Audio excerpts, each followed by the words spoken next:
Glad to have with us Texas A&M Systems Regents Professor Fulbright Specialist and Criminologist Dr. Alex Del Carmen with us to talk about this suspect in the Boulder, Colorado terror attack. And Doctor, thanks so much for your time this afternoon. We certainly appreciate it. When you just kind of take a look at this thing on face value, what are some of the things that stick out to you the most? Yeah, thanks for having me again. Well, this is nothing more than what we've seen in the past. Unfortunately, these incidents seem to be growing in terms of frequency and intensity, right? So in this particular case, we saw someone that comes in, prepared to do damage, to kill people. And not only that according to what the FBI has found out so far, this individual has been in the planning stages of this event, not only for days, but for months now, which goes to show you the intentionality of it, the fact that he intended to kill people and got away with being able to hurt badly individuals that are innocent. They just happen to be at the wrong time and in the wrong place with the wrong person. Dr. Del Carmen, it's said that, you mentioned that he had been planning this for quite some time. And obviously, given what they have found with the 14 or 15 Molotov cocktails, what looks like some sort of a weed sprayer that was converted into a flamethrower of some sort, this kind of takes violence to a whole new level in the past from what we have seen. I mean, now we did see basically the execution of two people on the streets of Washington, D.C. Just the other week, largely with the same circumstances. Someone, in support of the Palestinian people, so to speak, or in support of Hamas, wanting to kill all Jews and Zionists. This is getting to a point now where does it feel like it's being condemned enough on the places where we're seeing it the most? And I guess that would be college campuses. Yeah, not only is it not condemned enough, but it's also not being raised to the level of awareness that most people should read about, right? I mean, this sort of makes the news, but it should be on the front headlines of every major newspaper in the United States, throughout the world. There should be campaigns around college campuses as well as communities at large, making people aware, right, that when there are, in synagogues or places of gather for the Jewish people in the United States, they run the risk, unfortunately, of having a violent attack take place. And look, in terms of how this was done, I think all of us watching and seeing those images that are now, all over social media and the news outlets, we see this individual that engages in a violent attack using perhaps primitive methods, i.e., gasoline and fire and whatnot, but at the same time, it's just so sadistic, right? To not necessarily just shoot somebody or even stab someone, but rather burn them to death. I mean, that goes to show you the level of hatred, the level of preparation, and the radicalization of these types of individuals. It feels like there is a permissiveness in a sense when it comes to crimes like this. And I say that because if we go back to last year when we saw the literal public execution of a man on a street in New York City, he happened to be the CEO of United Healthcare's. The man that was charged with doing it was hailed as a hero, is still being hailed as a hero. And then, of course, when you fast forward to the events of last week, we saw two people get basically assassinated on the streets of Washington, D.C. There almost seems to be a permissiveness here, or a kind of a green light has been flicked on for some of these people who are just clearly out of their minds.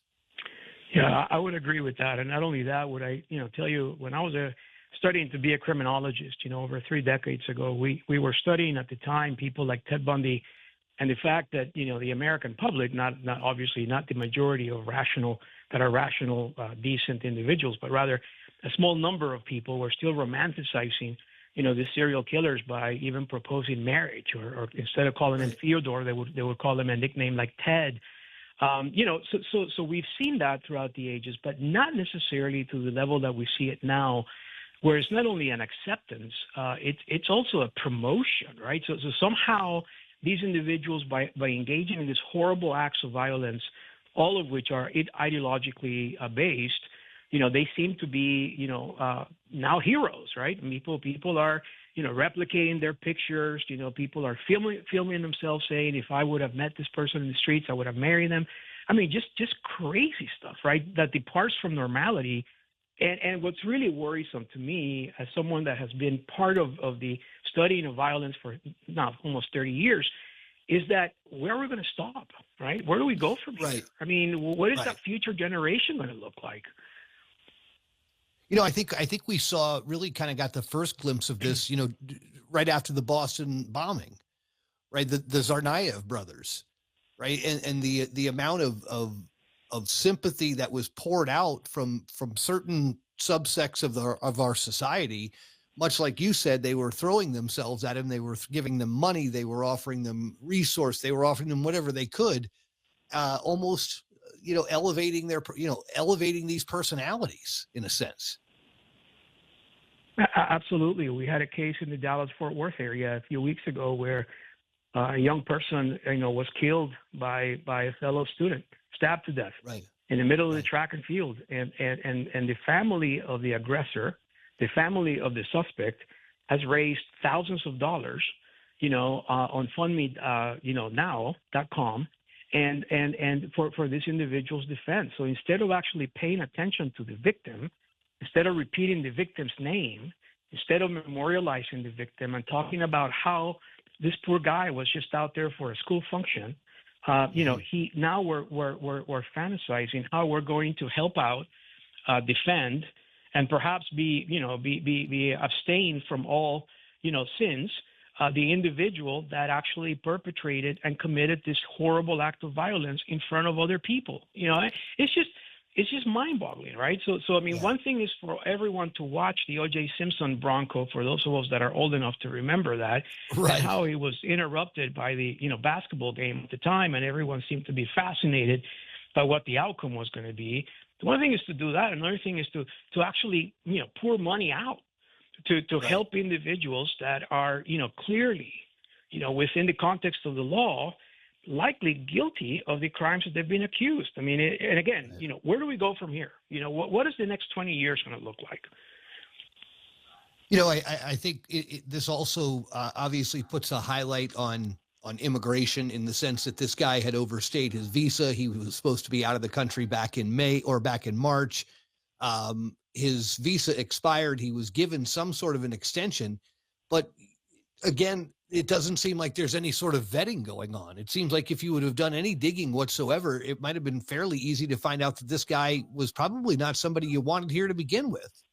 Exactly. And the other part of it also is that once individuals arrive in this country, they're not vetted, throughout their stay, right? So look, I was born in Nicaragua. I came to the United States as a legal immigrant to the U.S., and I'm proud to say that because at the age of 12, I am the product of what is called now the American dream. And I'm the first person to tell you there's a significant difference between coming to the States legally versus illegally. And then secondly, those individuals that are here that don't have quote unquote papers are people that are simply, in some cases, good people that are doing a good job and they should be given a chance. But at the same time, there are some others that really, truly deserve to be not only in jail, but away from the United States. And the question is, do we have the technology, the ability of being able to track them down, identify where they are, and get them out of the country before they kill more people?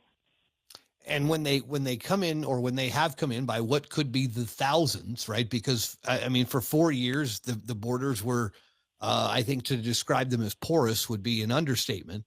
Right. But to have thousands of these people come in is just mind-boggling now, because who knows where they are. They're already here. They're already inside the homeland. They're already, whether they're plotting or not. I mean, obviously this guy was.